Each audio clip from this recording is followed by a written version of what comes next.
Okay, ladies and gentlemen, well, it's 3:30. We're going to start on time here, so thank you very much for joining me at this session indeed. There'll be people joining us, of course, within the next 40 minutes, and we look forward to sharing some thoughts and discussions together. As you will see on your left-hand side, the exhibition and networking is live still, and will be live for the next hour. For the next 40 minutes, we will be live in this sessions and sharing some insights on the fitness business. What I wanted to do was try and break this session down into 4 topics. The first being leadership challenges, the second being business challenges, the third being non-digital innovation, and then the fourth being your own perspective on the future fitness landscape. So thank you very much, ladies and gentlemen, for joining me. Without further ado, when I welcome you upon to the participate, remember, hit the participation button and please state your name, who you are, and some of your thoughts on the marketplace. So I can see that Jean-Claude is looking to try and come in here. So Jean-Claude and also Tracy, I'll be adding you here. So you'll be popping up on the stage any second at the moment in time. I'll also be opening up Lisa, and I'll also be opening up Rajendra. So hopefully all these people will jumping up in the next few seconds. Tracy, very glad to meet you. How are you getting on? Hi, yeah, we're doing really well. I'm really glad I actually cleaned up for this because I wasn't expecting to be on camera today. So nice to see everyone. Good to have you here. How are you coping on Malaysia? And of course, how are you coping with fire through this whole crisis? Well, fire is a little dim right now. But we were able to take some of our digital content, which we filmed in January, the digital content we used in the clubs, in the studios to support our classes, and repurpose it into online free workout. So that's what we've done in the last few weeks. But, you know, it's been like 28 days now. So we kind of like really want to get back to business. We really miss the people that we interact with on the daily, and our deep passion is fitness, live fitness classes, boutique classes. So while we've been able to dabble in the digital space, and it's definitely something that we're going to explore further, we really want to just get back to business. Sure. Thanks for that, Tracy. Rajendra, very nice to meet you. If you could share a little bit about yourself, who you are, where you're joining us from, and some of your thoughts on the market. So Ross, my name is Rajendra Kumar, as you can see. So I work as Director Sales for Core Health and Fitness, one of the sponsors for the event. And I take care of SAARC region for sales and marketing for my company. And I operate from Mumbai, India. How is the transition, especially for India at this moment in time, because of course that's where you are, how is the Indian fitness market adapting? So again, it's something, a common platform which we're trying to adopt here, which is online training. But it's a complete lockdown in India. It means that you can't walk out from your house, and there are restrictions. So I've been in touch with the fitness center operators, the big people out here. And they are trying to transition to the online platform. That's the step number 1 they are trying to do. And beyond that, it's still in discussion phase. You know, we are into 14 days right now, 14 or 15 days of lockdown, and it has been extended again. So everyone is scrambling. I mean, nobody knows what we are supposed to do. So it's like a scrambling time, and we are trying to gather information from across the world, how people are coping in the other countries. So that's something which is happening now. In fact, when I was chatting with some other fitness center operators, everybody is scrambling right now and gathering the points. Okay. Alex, thanks very much for joining us. Love to hear who you are and where you're from and some of your thoughts on the market. Absolutely. So I'm from the UK originally, been living out in Myanmar for 5 years now. Own a lifestyle centre here. We specialise in personal training, group training, all that fun stuff. And yeah, things are a little bit crazy here at the moment. I think we're one of the last places to be struck by the virus. So we're seeing things happen that have already happened elsewhere around the world. And yeah, having to kind of stay on and adapt. But we have that kind of leeway that we've already seen people go ahead and put a lot of online content out there, which has really allowed us to be flexible. Sure. Thanks, Alex, and good to see that we've got some people from Myanmar joining us. Jean-Claude, I can see that you've just joined us as well. We'd love to hear a little bit more about yourself and who you are. If you can share a quick 1 minute about your thoughts. Yeah, I run a personal training gym in London, in Notting Hill. We been caught completely with our pants down because we operate in 35 to 55s. It's all coaching based. So you pay 400 quid a month for rolled up personal training. Think CrossFit for grown-ups, but it's all completely coaching based. And then we, through the IFBA, the International Fitness Business Alliance here in the UK and Ireland, we basically act as a central support office for 130 gyms that do same. All of whom are owner operator based. Some are 1,000 square foot, some are 5,000 square foot, some are multi-sites. So there's the whole gamut of size and scale, but nobody had any digital wraparound or plug-in. It was all completely coaching based. So whilst we've currently retained across the estate 90% of our clients, everyone's to use the word pivot online. There's a lot of what does it look like afterwards? What's the landscape going to be? Do we become digital? Can we go from coaching gyms to digital gyms? Of course we can't. But what's the hybrid version of what we are look like on the other side? Obviously, you are a business leader in your own right here, Jean-Claude. How has this crisis tested your leadership capabilities and your leadership strengths? What have you learned upon reflection through this crisis that's managed to make sure you're coming successfully out of this?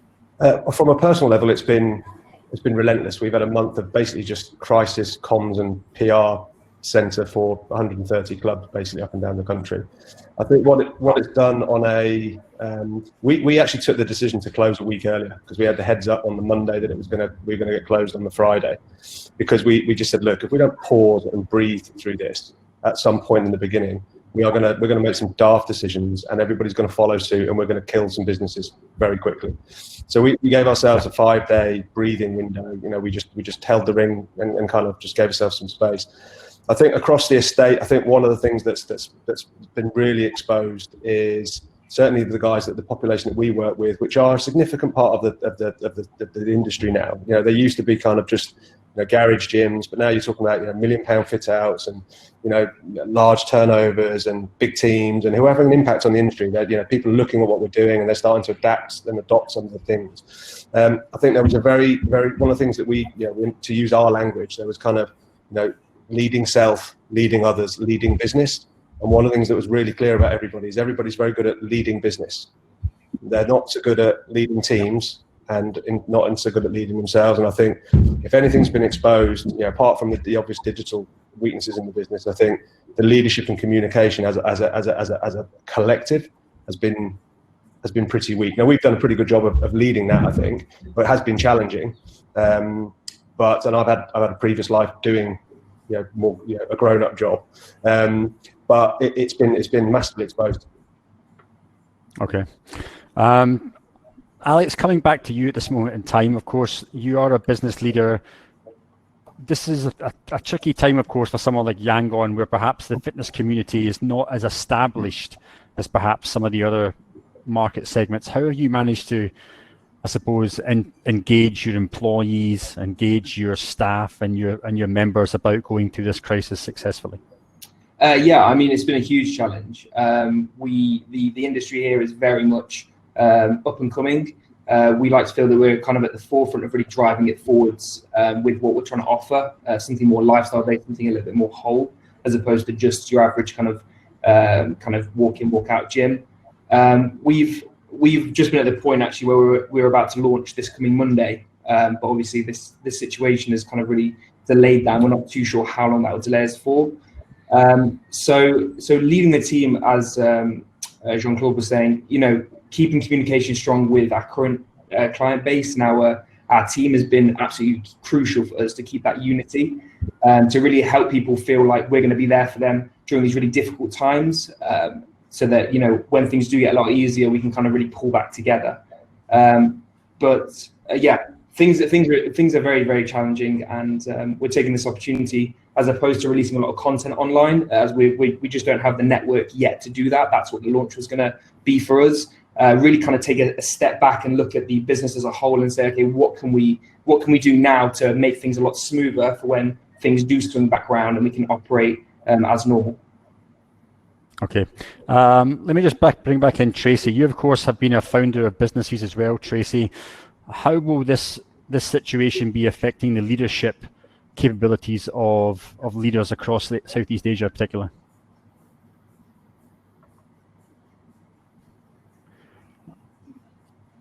So you've muted yourself, Tracy. If you can unmute yourself, that would be great. Oh, sorry, no problem at all.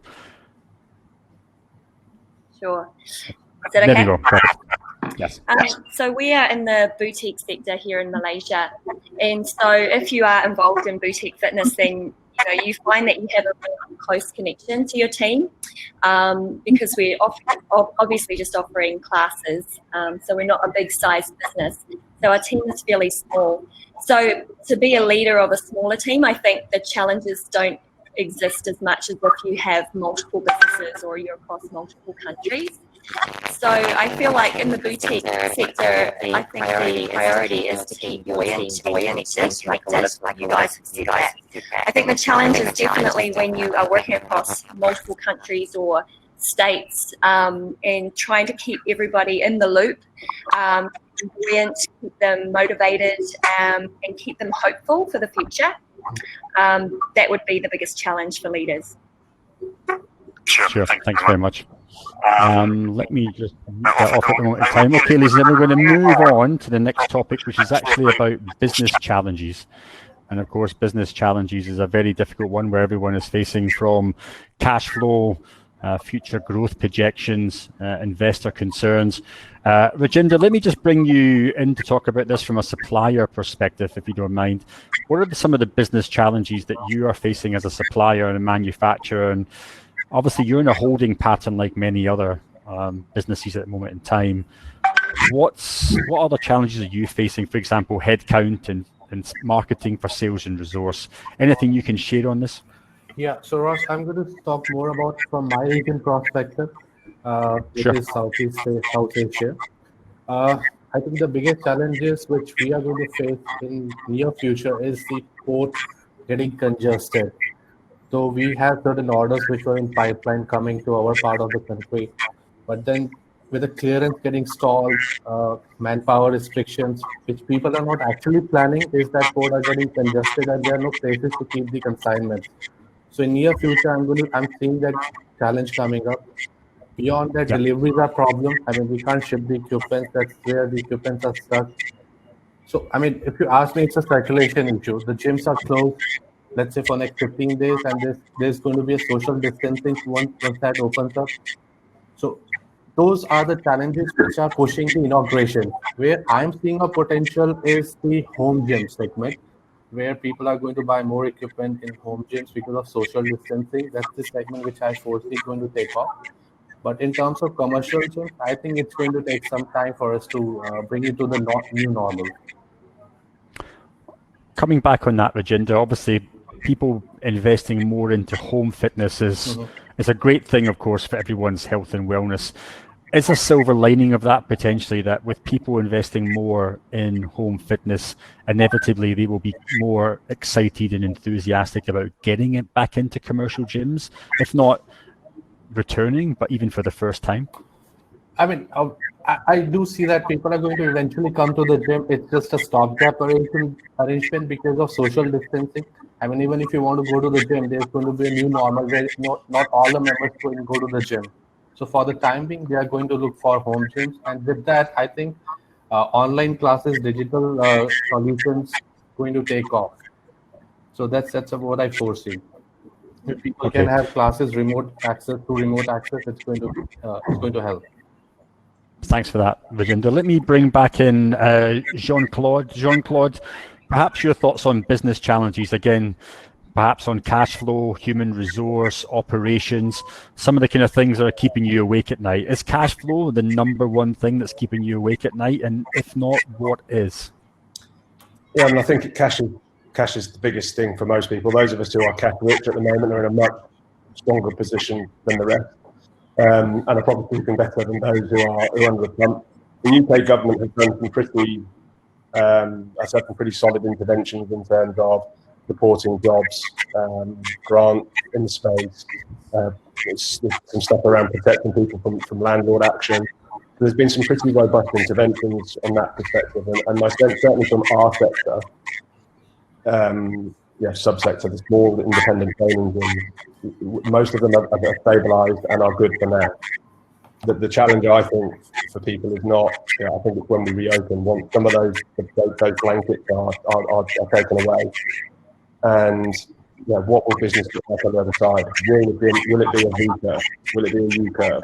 What is it going to look like when people come back to gyms? I think in the smaller gyms for places like us, who are somewhere between 150 and 500 members, depending on the size of the space, we train people in groups of 4 as our core product. All the social distancing and hygiene, community engagement, expert coaching things, we're perfectly placed. That's our product. The issue, I think, for a lot of our gyms will be, how much run rate have they got on the other side to get through it? Because I don't think people are just going to come flooding back into gyms, and there's going to be a little bit of a lag, I think. And I also think there's some different financial realities that we're all going to have to face. How temporary they are, we don't know as yet, but I think it is going to impact the speed at which people come back into gyms. So we've retained, across the estate, 90% of our members, but I don't think for 1 second that people are going to go back to 90% of income, as soon as the doors reopen. So I think we'll see a lot of casualties on the other side of this initial holding pattern that we're in here in the UK. And that's the bit I'm sort of, I'm not nervous about, yes, but I'm also, there's a huge opportunity there for lots of people on the other side, but I think that's going to be the real challenge. I think from an HR perspective, from a people perspective, my fear is that people will lose their jobs, because businesses are just not going to go back to the way they were going into this, and we just won't need the same number of people. And if businesses change slightly, they'll need slightly different people in the business. So I think it will be interesting to see what the next 3 to 6 months holds once the lockdowns and the support structure that goes with that are lifted.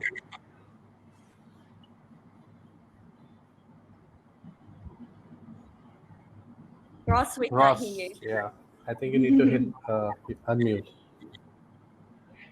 That, ladies and gentlemen. So, ladies and gentlemen, I was on a webinar call last night, and with the US and a lot of US operators from Gold's Gym to some of the big leisure clubs, they were anticipating at the reopening that they would reopen with at least 30% of their members either cancelling or not coming back at all.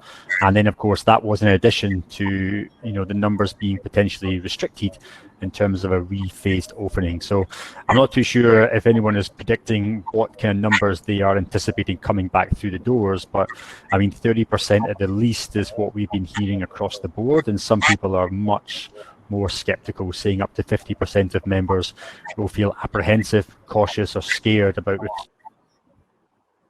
short term. So is there a worst case scenario that business owners should maybe be planning for? And Tracy, I know that you've managed clubs again. How do you get people back into your gyms when perhaps they're not too comfortable coming back into the gym? Well, I just saw a message here from Melanie. She said, I think that the boutique gyms could be the winners in this. And one of the things around how do we bounce back is we've literally, I guess we have to take the strategic playbook that we had planned for the next 2 years and throw it out the window and start again. But one of our key winning strategies is that we have a capacity-based business already. So we know that we can only fit X amount of people into the studios. And so if we can cater to 50% of our client base when we open the doors, and we know that we can fill that 50%, and then each month we're able to increase our capacity, and that's probably our strategy for coming back. One of the other things I've been super optimistic about is following what's going on in China.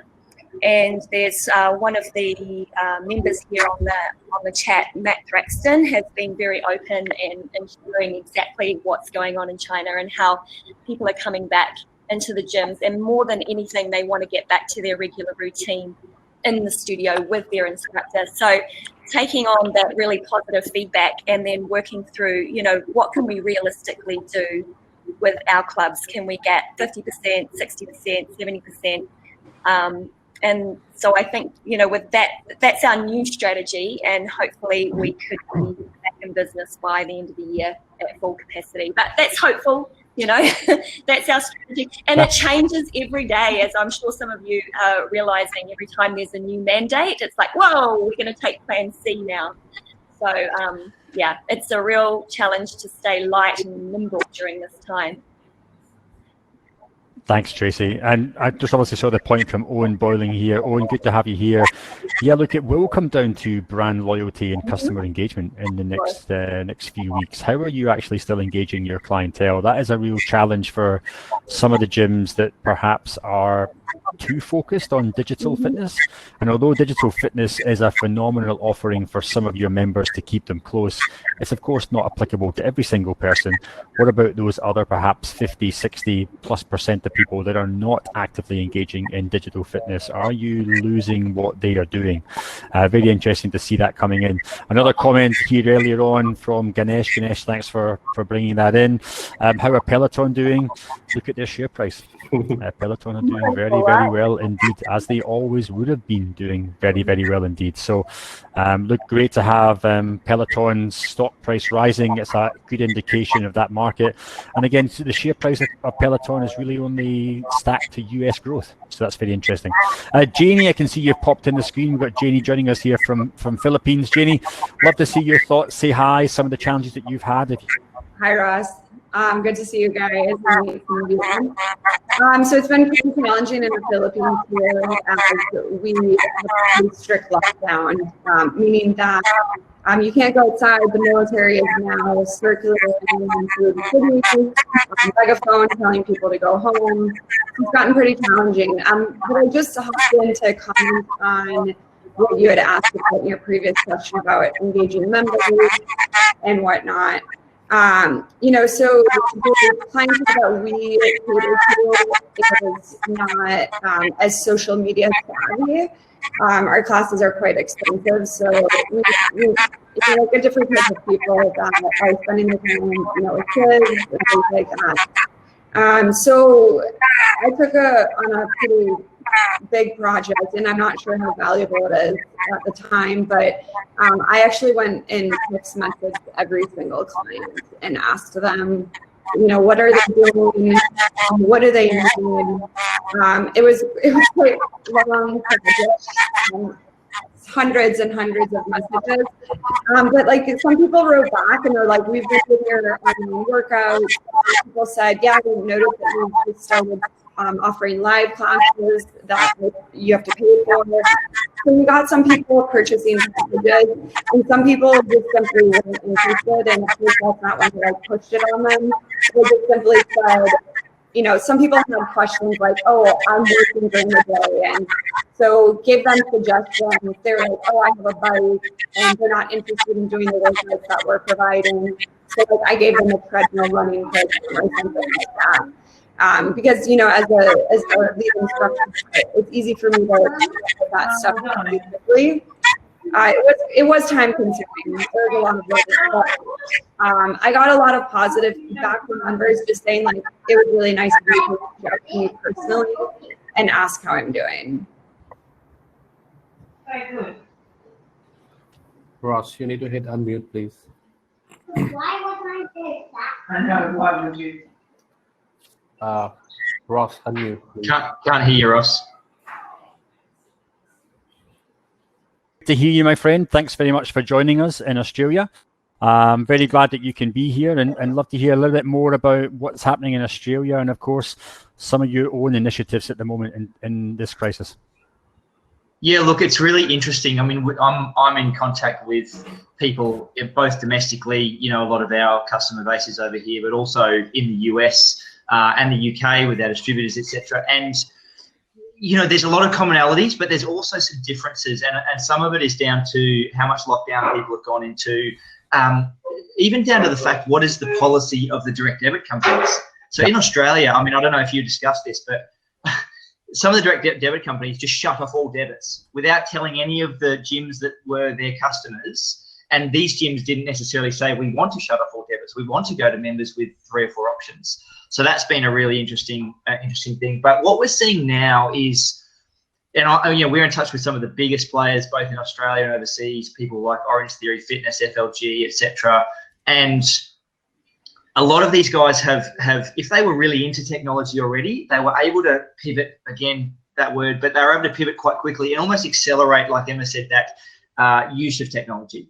Sure. And those that really weren't, big on technology have either gone, look, this is not something that we're going to really be able to do, or they've just slapped something together and it's free and it's like, train at home with your ex-gym, and they get their trainers in their home doing really poor quality video sessions, and it's really roughshod. What they're now starting to look at is, look, we've been doing this for 3 or 4 weeks now. We're over that reaction phase.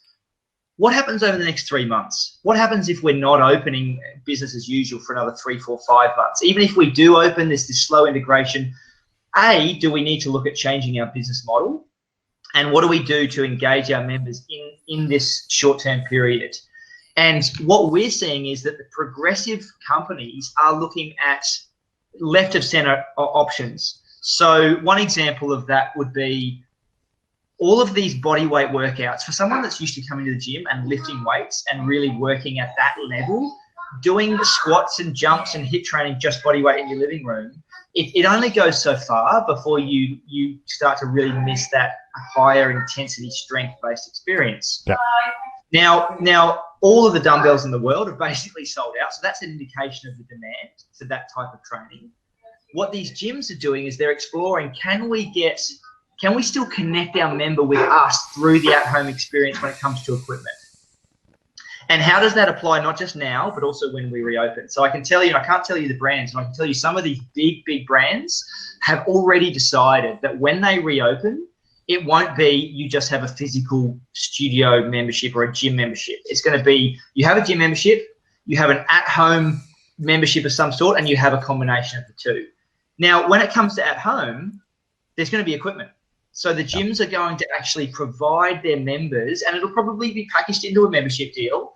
There'll be at-home training equipment, and it'll be portable, it'll be lightweight, it'll be things like straps, and obviously I'm biased there with our products, but it'll be things that you can ship logistically easily, don't take up huge warehouses of storage, that you can customize the brand on, and that can still do really diverse programming for members at home. And so there's all of this opportunity to connect your member with the solution. And what I'm seeing from these gyms is they really understand what their core offering is. Their core offering is not access to a facility. Their core offering is helping someone improve their health and wellness. And access to a facility is one way that they do that. But they are the relationship. They are the authority. They are the entity that helps that person the most achieve that goal. And there's so many ways that a gym can actually do that in a different way than just providing access. So what I'd be saying to gym operators out there is what is the end goal of what your business provides someone, and how are the different ways that you can actually provide that even when your facility is closed and as you start to reintegrate. Great advice, Owen. Thanks very much for that. Let me bring in John Holsinger, Director of Asia Pacific from IRSA. John, great you can join us here. I'd love to have your thoughts. You've heard Owen's thoughts, of course, on how operators can get better experience and engage their members. What are you hearing from some of your operators and some of the advice that you yourself would pass on? Well, thanks, Ross. And I think the whole initiative and what we've heard over the last hour and a half, 2 hours now, sorry, has been just awesome. It's a great way to get a lot of sharing from people who are on the edges and don't really have the voice. And it's important that those voices be heard throughout the range of experience. What IRSA has done, and I would like to give a shout out to all the federations around the world that are the peak bodies in each of the individual countries, because they are working very, very strongly with government, with the individual groups within their fitness industry to try and make a difference, to provide some professional leadership, to give an understanding of what are the range of things that are going on that could influence what you do and how you do your business through all the different phases. Right now in Asia, we've got countries that are in all the 4 phases. Some are not closed yet. Some are closed. Some are thinking about coming out. Others are coming out. And then the 5th phase actually is some have had to reclose because of reinfection and the challenges because they came out too soon. They did things too fast and it was just too quick and not well enough protected. The things that you can find with the national federations and with IRSA, we've done a great amount to combine what each individual association or group or clubs have gone through. You can find this on the IRSA website, and I'm sure the national websites, to check in with what the professionals have done before you. Everybody's gone through this before. There is nothing new in terms of what you should do in this situation. It's just pick the different pieces of what's going to work for you, what you think is best for your members, for your relationship, for your tribe, for your financial situation, and make sure that all of these things then are structured together to make the best for you at the end of the day. When I look and hear what other people are saying and I read the chats, it's amazing. It's a real Facebook roll call here, because there's a whole ton of, oh, I like this and this is great and it's a cheerleading session. Everybody's enjoying it. But the whole point from a what's next perspective, I believe, is what can you do to make yourself better in this current situation? Be more professional. Take the high road. As Simon Flint said, charge what you're worth. Don't start discounting just to get people in. Go back to, we're the best way for you to experience being better for your health and fitness in the future. Come join us. We will help you. We'll get you through this mental, physical, I don't have time, or there's other opportunities, challenges. And it will happen. But keep in mind the very tactical side, that perception is very much reality. That when members do want to start coming back to your gym, they're going to have to understand that you are doing everything you can to keep them healthy and safe. Fear is massive out there right now for health and safety. That's our industry. So as long as we can provide some kind of an indication, more cleaners, like China does, have a whole table with a staff member at the table with 12 different items for hygiene and security and a list of what you should and shouldn't do, and the masks that they give to people to work out in. They have to work out in a mask in China currently, by the way. And so most clubs are saying, well, you got to have a mask. Here, take 2 or 3 masks, because having to work out in a mask is, as Walter McDonald said the other day, it's like partially being waterboarded. Because yes, it's important to keep you protected, but you're breathing in all that you've breathed out. So there's all kinds of different things there. A key challenge will be the quality of staff that you're able to choose from when you come back into being real. Sure. It's a new normal. There's a new thing that's coming on. I know I'm talking a little bit too much, but there's so many opportunities. Search out the professional aspects of what's out there and listen, but develop your own future and make it different, I suggest, from what you did before. Thanks for that, John. All great insights, and we'll try and loop back around to that. We've got 5 minutes left. I'll bring into the conversation Tracy from Singapore. Tracy, if you could introduce yourself. I know you're in the boutique space, so I'd love to hear your thoughts on the market. Yeah, hi everyone, I'm Tracy. Sorry for joining late, I've had some connection issues. So I'm one of the owners for Milan Pole Dance Studio in Singapore. It's part of a global franchise, and we specialize in pole fitness and aerial arts as well. So we have 2 studios in Singapore, we've been closed, obviously. So it's been quite challenging for the team, and thanks everyone for sharing your insights so far. Thanks, Tracy. How are you coping as a boutique studio? Because of course, the visibility on opening for you is a lot greater given the restrictions on physical distancing. Are you expecting to be temporarily out of business for a longer period of time? Is there a horizon you're looking toward? Yeah, so indeed, I mean, we keep our classes quite small. We don't do more than, say, 12 people in a class, sometimes at most 16. So with the space limitations at that time, which I expect to come back when we first restart, we had to reduce to, for example, 8. The good thing is that our staff required on site is 2, 1 instructor, 1 receptionist, and that's it. So we had to go to super lean at that time to just try to manage. and to give more of that space to our students. And then, of course, we moved everything online with online payment, and I think what a lot of boutique studios are doing. The other thing we're also doing is because in our line, there are many students that actually hop around different studios, and that was one thing that we were really concerned about. Not like, I think gym membership people typically might have maybe one, no more than two, and they kind of stick to that space. But for us, people like to studio hop, and that's our concern. So we had to make sure studios across Singapore are also aligned in how we manage our safe distancing and all that. So what I did at that time, I actually started a Facebook group. It's actually quite a competitive space. It's a little bit political. So I think it was necessary. So I started that group, and I got all the owners in Singapore, and I think it turned out really positively because everyone was trying to feel what to do and try to figure things out. So we kind of did it together. So we took advantage of the situation to build a stronger community and have less competition between the studio owners. It's a great initiative to take, Tracy, and that collaboration, I'm sure we hope to be set across the entire market. We've got only a few minutes left. I'm going to leave the last words up to Francine Davis, who of course is joining us from UK and Pure Gym. Francine, thank you very much. You've got the closing thoughts on this. How are things in the UK? How are you doing? And of course, what are your thoughts on the future market? Yeah, sure. Thanks, Ross.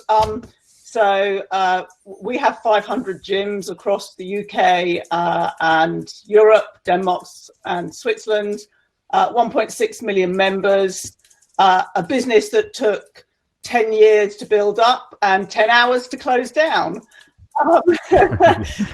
We went from, good revenues, really strong performance to zero revenues overnight, like many of the people here. Having said that, we are about the future. I agree with everybody that there is going to be a completely new normal. And certainly that's going to come in stages, in our view.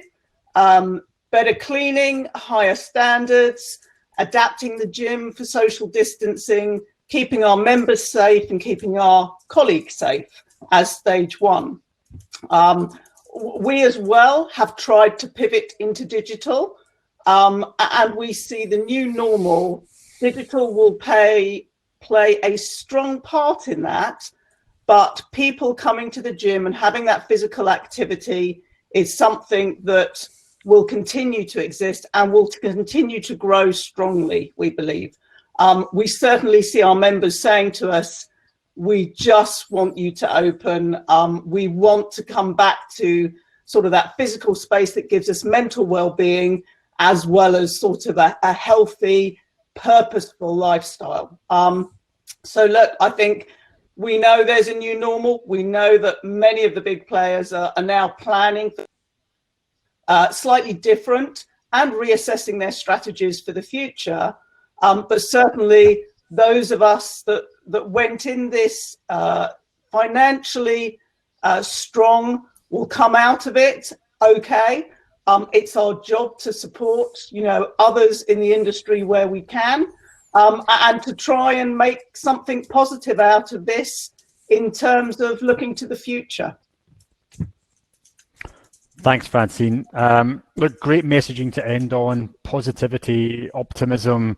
This is a new normal, but of course, we're looking forward to the challenge. This is certainly an industry that doesn't stray away from that. We have reached our time, ladies and gentlemen. The recording of this will be forwarded to you directly afterwards. You've got 20 minutes left, ladies and gentlemen. You can view the exhibition floor. You can take part in some more face-to-face networking if you choose to.